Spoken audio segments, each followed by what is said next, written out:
As I look to nature's beauty, dazzled am I, knowing everything calls on you, the Lord Most High.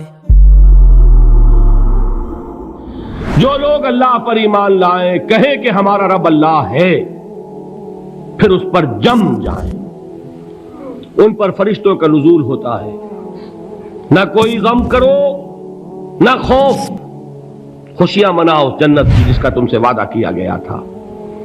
اللہ کی ربوبیت پر اطمینان جب انسان کو ہو جاتا، میرا رب اللہ ہے، ربی اللہ، انسان کے لیے نہ کوئی کھٹکا، نہ کوئی خطرہ، نہ کوئی خوف، نہ کوئی حزن۔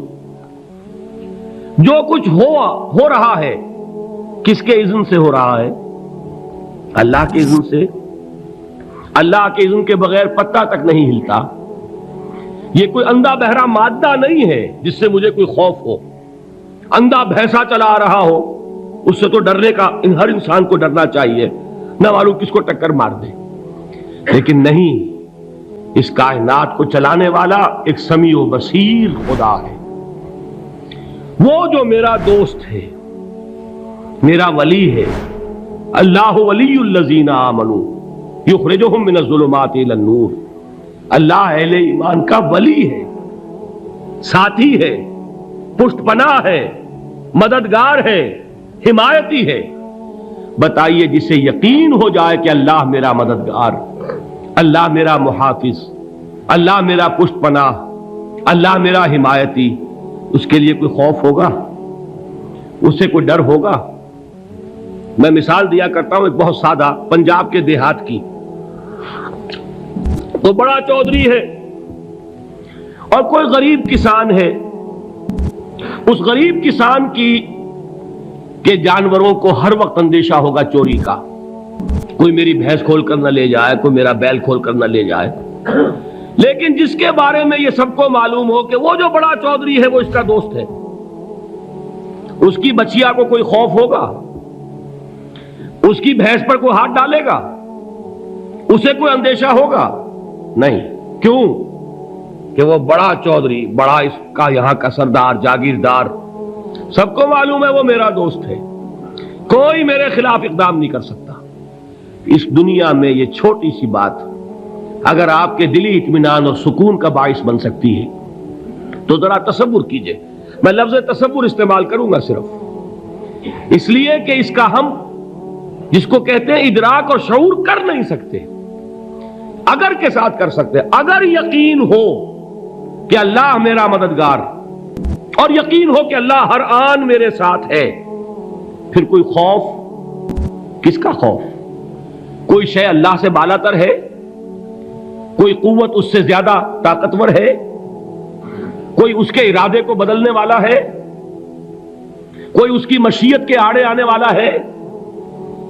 یہی بات ہے جو حضور نے فرمائی، یہ ایمان کا حاصل ہے لب لباب، کہ دیکھو اچھی طرح اس بات کو ذہن نشین کر لو، اگر تمام انسان مل کر تمہیں کوئی نقصان پہنچانا چاہے نہیں پہنچا سکتے، مگر جو کچھ اللہ نے لکھ دیا ہو، اور تمام انسان مل کر تمہیں کوئی نفع پہنچانا چاہے نہیں پہنچا سکتے، مگر وہ شے جو اللہ نے طے کر دی ہو۔ آپ پھر میں کہوں گا ذرا طاری کیجئے، اسے فرض کیجئے، اسے سوچئے۔ اگر اس حدیث پر ہمارا دل ٹھکا ہوا ہو تو کسی سے ڈر ہوگا؟ یہ مجھے نقصان نہ پہنچا دے، یہ میری رپورٹ خراب نہ کر دے، یہ میری انکریمنٹ نہ رکوا دے، یہ میرا یہ نہ بگاڑ دے، یہ میرا یہ نقصان نہ پہنچا دے۔ اس کا ڈر، اس کا ڈر، اس کا خوف، اس کی خوشامد، اس کے لیے جا کر طرح طرح سے اپنی عزت نفس کو ذلیل کروانا اس کے سامنے، یہ سب کچھ کیوں کرتا ہے انسان؟ جب سمجھتا ہے کہ اس کے ہاتھ میں میرا کوئی نفع ہے، اس کے ہاتھ میں میرے لیے کوئی ضرر ہے، یہ مجھے کوئی گزن پہنچا سکتا ہے، یہ مجھے کوئی نقصان پہنچا سکتا ہے، یہ میرا کوئی کام بنا سکتا ہے، یہ میری کوئی ضرورت پوری کر سکتا ہے، اسی کا نام شرک ہے۔ جہاں آپ نے یہ سمجھا کہ غیر اللہ کے اندر کوئی طاقت موجود ہے، وہی شرک ہے۔ بتوں سے تجھ کو امیدیں، خدا سے نو امیدی، مجھے بتا تو صحیح اور کافری کیا ہے؟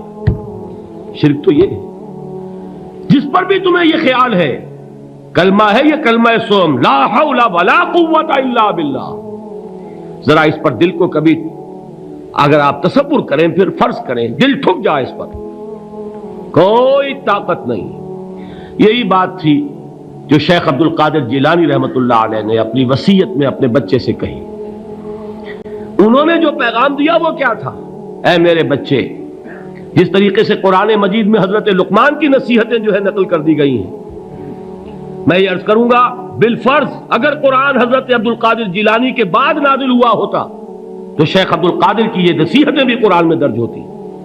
اتنی اونچی نصیحتیں ہیں۔ اے میرے بچے، اس حقیقت کو ذہن نشین کر لے، لا فاعل فی الحقیقت ولا مؤثر الا اللہ، اس کائنات میں نہ کوئی فاعل حقیقی ہے نہ مؤثر حقیقی ہے سوائے اللہ کے۔ کسی شے میں کوئی تاثیر نہیں اگر اللہ نہ چاہے، آگ جلا نہیں سکتی اگر اللہ نہ چاہے، پانی ڈبو نہیں سکتا اگر اللہ نہ چاہے، زہر ہلاک نہیں کر سکتا اگر اللہ نہ چاہے، کوئی چیز فائدہ نہیں پہنچا سکتی اگر اللہ نہ چاہے۔ تو در در پہ کیوں سر جھکاتے ہو؟ در در پر کیوں جبیں سائی کرتے ہو؟ سب کے سامنے کیوں ہاتھ پھیلاتے ہو؟ ایک اللہ سے مانگو، ایک اللہ کے سامنے زمین پر اپنی جبین رکھو، لا فاعل فی الحقیقت ولا مؤثر الا اللہ۔ نظر آتا ہے ہمیں کہ پانی پیاس بجھا دیتا ہے، پیاس بجھانے کی صلاحیت پانی میں نہیں ہے، اللہ کے اذن سے۔ کھانا بھوک مٹا دیتا ہے، بھوک مٹانے کی صلاحیت کھانے میں نہیں ہے، اذن رب میں ہے۔